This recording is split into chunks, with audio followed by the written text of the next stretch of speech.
Welcome back to Monkey Lockpicks. This is my first video in the new year and I'm really happy to start with this nice little challenge lock pinned by Paulock and is called In the Nuts.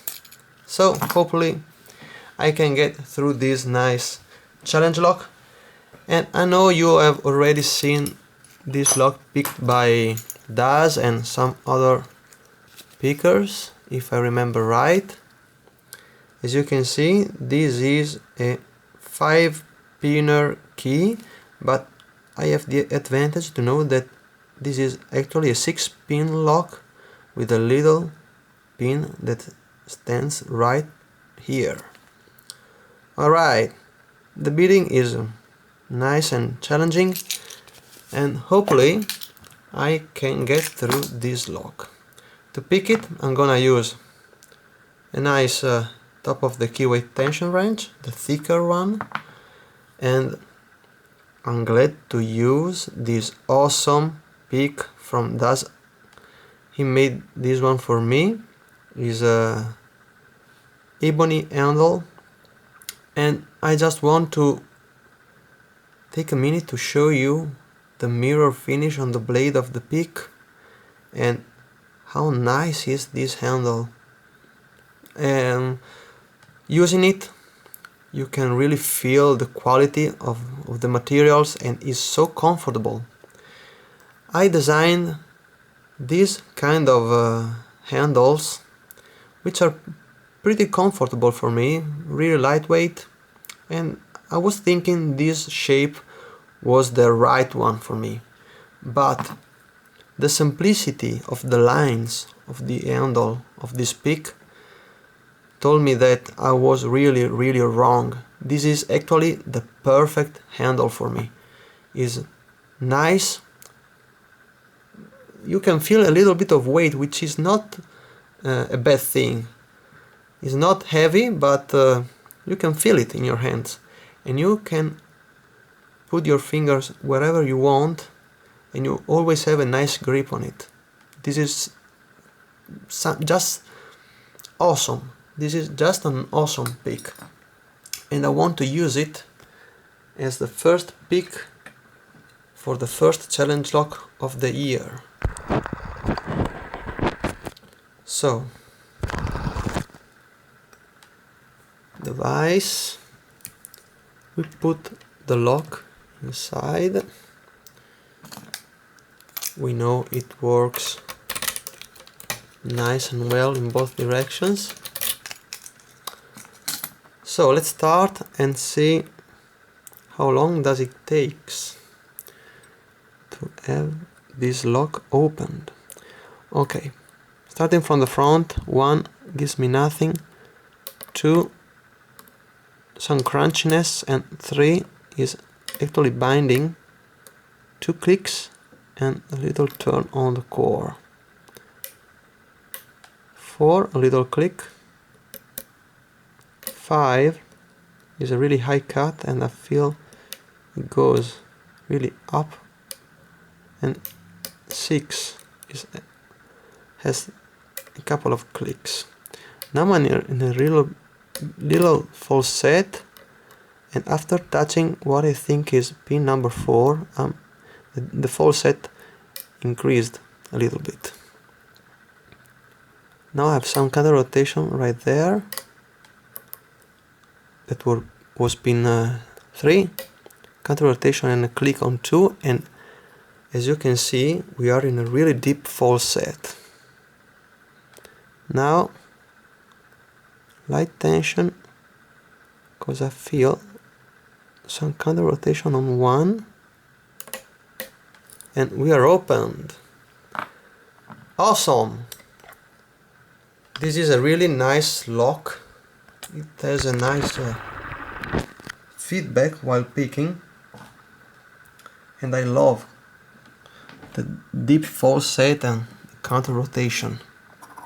Okay, let's gather all the tools for the job.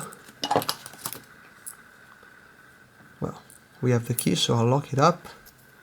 Let's take away the circlip.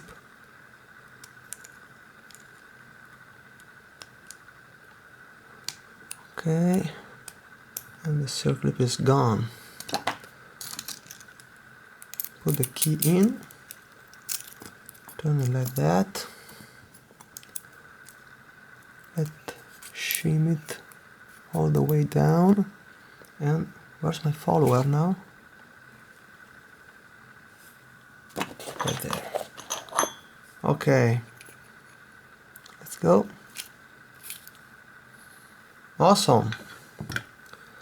So let's take a look at this awesome little lock. Okay, pin number one, the key pin number one is I would call it a spool with a really sharp tip, as you can see.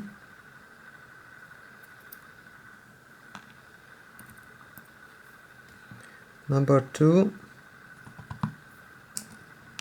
is a really little key pin with the same kind of spoolish end, and three again the same. Four, another spool. Five is a serrated, and six, another spool. Pin number five has a particular feature. As you can see, the serrations are on the lowest part and the tip is rounded.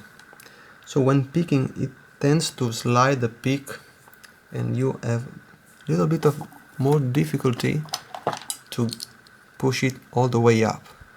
We can see some work on chamber number 2 already, and as you can see, is nicely threaded.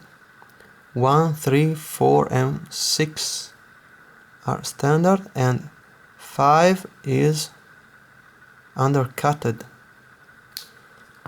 Let's make it sure. Yes, really deep undercut on both sides, but right there is a little less deep.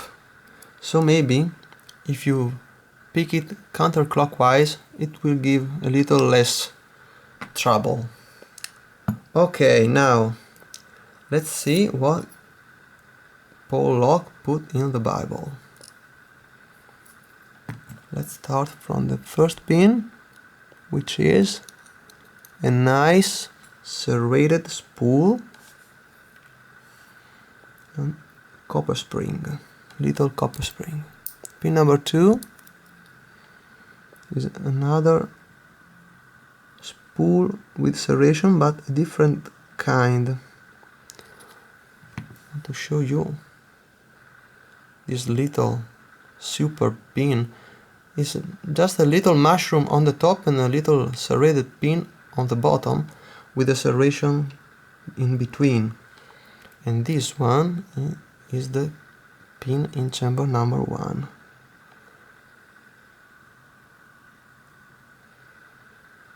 As you can see, really sharp serrations on top and bottom, and a nice deep spool in the middle. In chamber number 2, another little copper spring. Number 3, a barrel pin. Let's give the camera some time to focus. Alright, as you can see, serration on top and bottom in a barrel-like shape.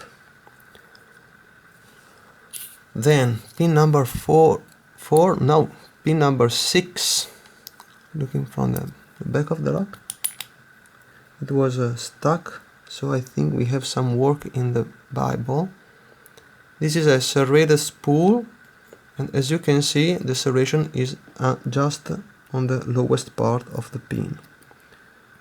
This spring looks like a little bit stronger.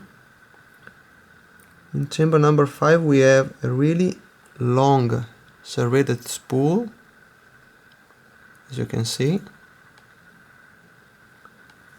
and the spring.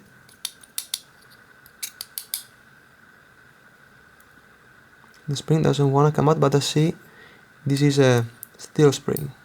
I'm gonna take it off in a minute. And pin number 4 is another serrated spool with serration on the lowest part of the pin, and again a really deep spool. So this is the spring in chamber 4 and this is the spring in chamber number 5. Let's take a look in the Bible. So I want to show you the best I can. 1, 2 looks like standard. 3 looks like undercutted. That's crazy. 6 has some counter milling or really light threadings, and 5 and 4 looks like they are standard. Just want to... Yes, chamber number 3 is deeply undercutted on both sides. That's crazy. It's the first lock with a undercutting in the Bible I have ever picked, and I'm so happy. That's a really crazy lock. Now let's see if we can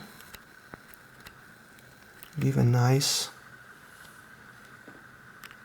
view of the work Paulock put into this awesome challenge lock. This is the lock you've seen. I'm speechless. This is a really awesome challenge lock, and I'm so happy I've been able to pick it. Alright guys, Daz, thank you so much for sending this awesome lock to me, and now I want to let it travel around the community. And Paulock, thank you so much for putting this lock into the community. So guys, thank you for watching the video. Hope to see you soon here on my channel, and as always, have a nice picking. Bye.